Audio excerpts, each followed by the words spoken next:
Alessandro Carniel, DS di Pallavolo Motta. Allora, prima squadra vittoriosa nell'ultima partita, seconda divisione pure, Under 13 questa sera ancora vittoriosa. Insomma, un fine anno col botto. I'm playing, che dire, è meglio di così, non si può.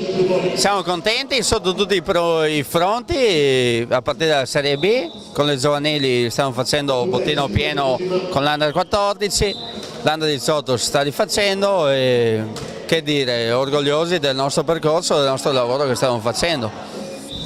Questo è naturalmente un lavoro che viene da lontano, però ve l'aspettavate a questo punto di essere in questa situazione?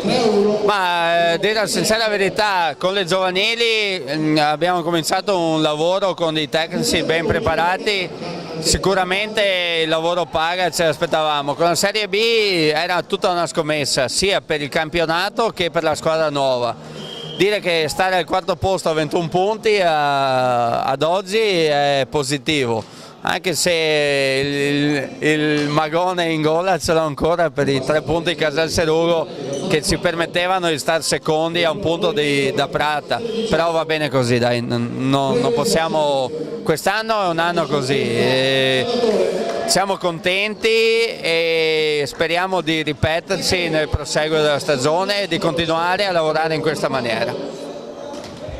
Cosa vuole dire a tutti i tifosi che riempiono questo palazzetto dello sport tutti i sabati o le domeniche? Beh, che dire, oggi è una giornata meravigliosa, siamo qua a fare il torneo di Natale con le squadre miste dalla 14, 18, seconda divisione e la Serie B, delle squadre che si stanno giocando qua sul parquet dei punti meravigliosi, un pubblico e degli spettatori, genitori e dirigenti meravigliosi e più di così non possiamo aspettarci. Un augurio a tutti di un felice Natale e di un buon inizio anno e spero di vedervi tutti più che numerosi nel proseguo della stagione a partire dal 7 di gennaio che ci sarà la sfida al vertice con Valsugana.